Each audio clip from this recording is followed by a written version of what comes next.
Dive into a dazzling 1950s world where love and perfection hide a sinister truth. Every moment pulls you deeper into a reality that twists and turns, demanding you watch until the shocking end. And I'm not crazy.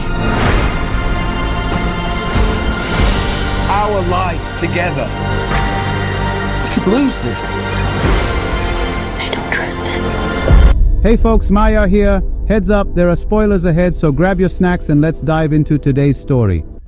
In the 1950s, Alice and Jack live in a typical American town. They hang out with friends, have fun, drive around, and love each other. One day, while Alice is getting ready for a party with friends, Jack goes to work with a crowd of other white collars. A female voice narrates that today is the 997th day. All employees are on their way to headquarters. All residents are safe and accounted for. Ladies are wished a good day, and Alice starts her household chores. Then she goes to her dance classes, like all the exemplary wives in town. The instructor, Shelley, reminds them beauty is in control, and grace is in symmetry. After the class, Alice returns home, chats with her neighbor Bonnie, who constantly scolds her children, and goes to take down the dry laundry. A catchy tune constantly plays in her head and she hums it. Suddenly, she notices another neighbor, Margaret, standing in front of her house, oblivious to her surroundings. Alice starts cooking, but one egg arouses her suspicion. She squeezes it in her hand, and the egg turns out to be empty. She crushes the rest. They're all hollow. This activity is interrupted by burnt meat. In the evening, she greets her husband, beautifully dressed, with her hair done and at a set table. However, her husband decides to start with another, more pleasant activity. The next day, the women relax by the pool. Alice is distracted by the song in her head again, causing her concern. Then, a visual sequence appears, a circle of women in wigs. Later, Alice approaches a model of the town and mindlessly traces her finger along the streets. And when she leaves the town limits, Bonnie picks her up. It's time for cocktails served by her children. During this time, the men discuss distracting topics. Everything is decent, sunny, and calm. A signal sounds, and Shelley welcomes the new residents. She is happy that the couple can learn from her husband Frank, who has created something extraordinary, a new world. Margaret interrupts Shelley's speech, saying she and her husband shouldn't be here. Alice's husband hastily leads her away, and the newly appeared Frank apologizes to the guests. The couple is going through a tough time. Their task is to chase dreams and confront chaos, the main enemy of progress, and they all change the world. The guests echo Frank's words. Everyone here is happy. They are all one family. The man thanks the women for supporting their husbands. They are their support. The fun continues. Alice goes to find Jack, but she finds Margaret, who says she has nightmares. She can't be here. But Alice's husband quickly pulls the curtain in front of Alice. Alice finds her husband in the house. Jack kisses her, and the couple gets some alone time. But at the brightest moment, Alice sees Frank, who, smiling, watches their lovemaking. Later, the women gather in a shopping center and discuss their perfect lives, and poor Margaret. Alice feels sorry for her neighbor, though. Bonnie thinks she brought the trouble on herself. After all, she took her son into the desert by herself. They found her, but without the child. The conversation turns to what the men are doing. No one knows for sure, but it's said that they are making weapons. Bonnie cuts in. That's not their business. Women also do work. They create comfort at night. Alice has a nightmare. But in the morning, as usual, she sees her husband off to work and starts her household chores. Then she goes on a trip. She is the only one left on the trolleybus and says she just wants to ride. Suddenly, she sees a plane flying towards the mountains, and then it crashes. Alice yells to the driver, but he doesn't understand what she wants. She urges him to help the victims, but he is on his route and cannot deviate. Alice jumps out of the trolleybus and runs towards the mountains. She walks a long way through the desert, then reaches a road and climbs a high mountaintop by a strange dome. She approaches closer and stops at a mirrored glass around her. No one, only her reflection. Alice raises her hands to the glass and loses consciousness in front of her. In the darkness, a circle of dancing women and a male voice calls for order. People must allow themselves to discover what life should be like.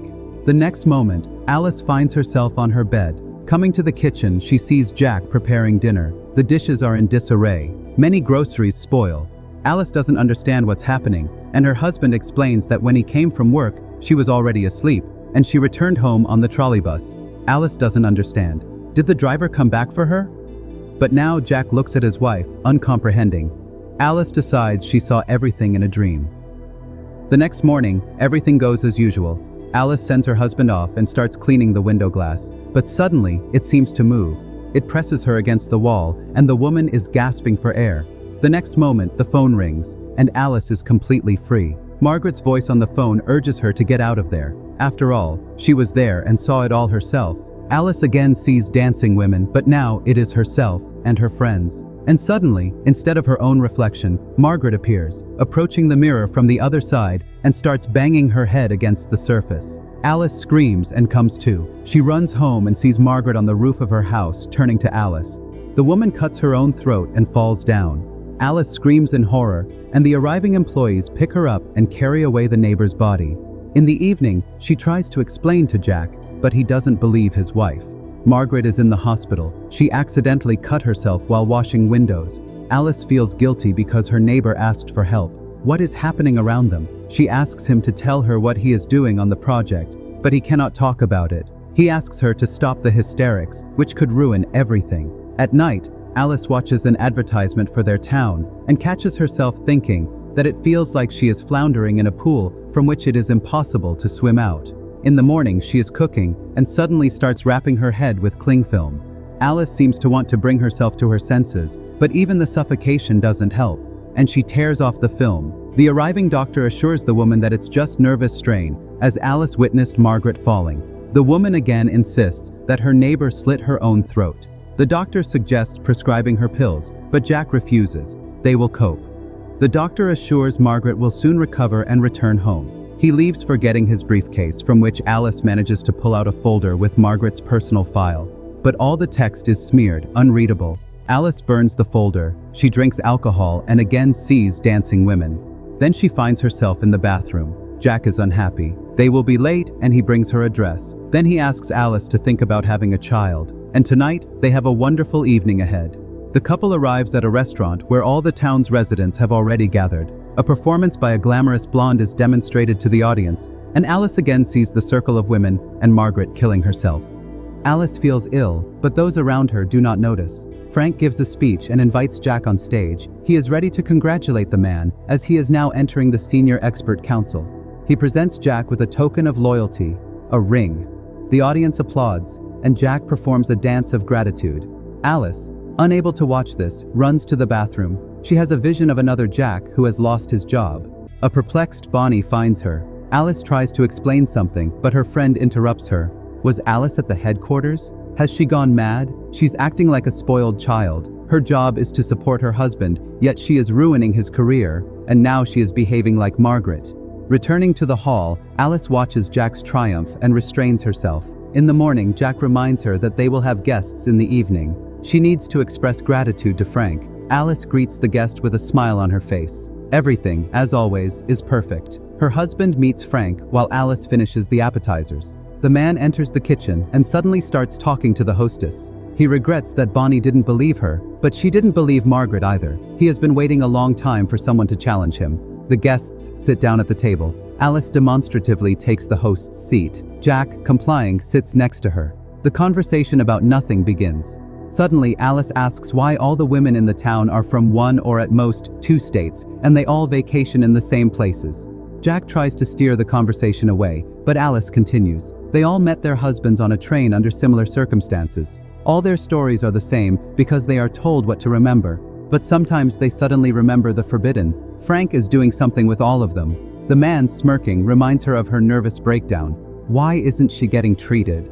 And why was she at the headquarters? Jack is horrified. She was at the headquarters. Frank continues. She broke the rules. It's the result of psychosis, but she revealed herself to him in his bedroom. Alice is stunned by such a dreadful lie, but Jack believes Frank unconditionally. The woman tries to appeal to the guest's common sense. Where do these products come from? And what's in them? But then Shelley stands up. She will no longer allow her husband to be insulted. The guests leave.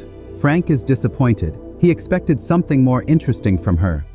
Jack, having seen everyone out, returns to the house. Alice tries to convey to him that he is the most precious person to her, and she has to leave here, anywhere, just together. And Jack agrees. They leave the house and get into the car. And then the husband apologizes to his wife. But in the next moment, employees pull her out of the car and carry her into the darkness. Alice finds herself on an operating table. Visions with her husband pass by. A doctor in a mask leans over her, in which she recognizes herself. In the next moment, Dr. Alice finishes the operation and goes home, where her unemployed husband meets her. He hasn't prepared dinner because he didn't know what she would want. There's also no hot water. Alice is very tired. She has been standing at the operating table for 30 hours, so she denies her husband intimacy. He sits at the monitor and listens to the advertisement for a new simulation. And again, a sunny morning in Paradise Town. Alice returns to her surroundings. An enthusiastic Bonnie meets her and shares the latest news. Alice hugs her children and does not notice her friend's worried look.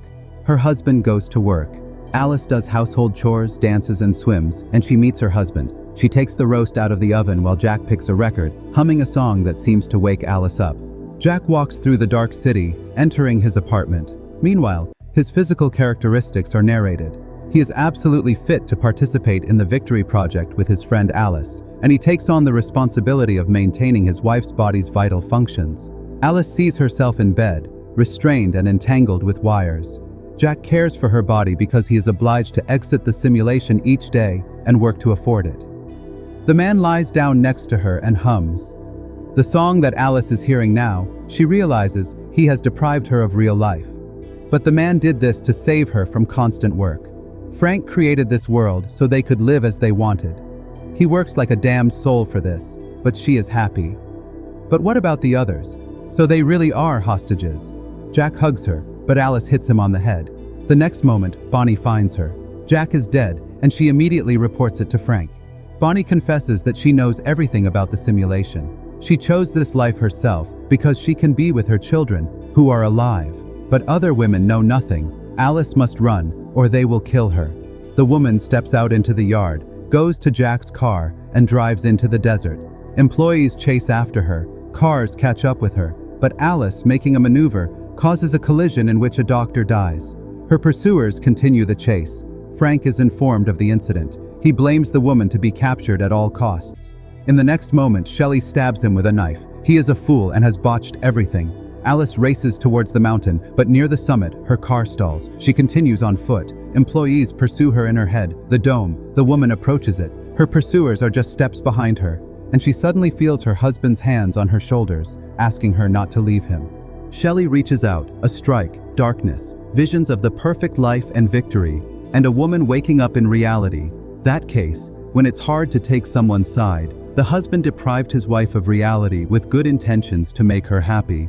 And probably many would want to escape into the simulation from everyday problems. But can you make someone happy against their will? So that's it. If you enjoyed this movie, share your thoughts in the comment section below.